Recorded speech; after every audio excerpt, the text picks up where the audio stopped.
Hello everyone, welcome to Master to Teach Step-by-Step Guide. Do you know how to redeem credit in AWS?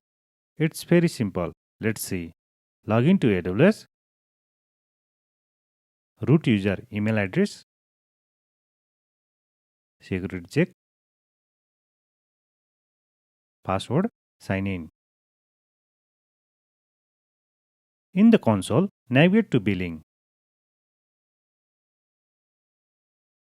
On the left side, navigate to credits menu and click on it.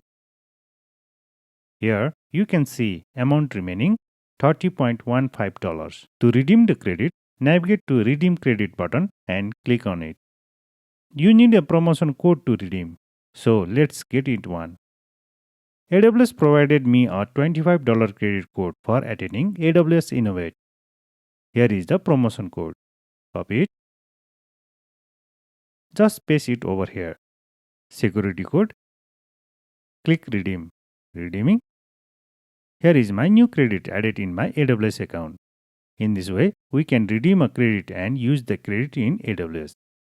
I hope you learned from this video tutorial. If you have any questions or comments, please make sure to leave a comment in the comment section below. Also, please be sure to like this video and subscribe to my channel if you haven't already.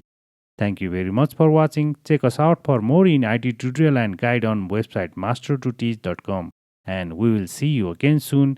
Bye.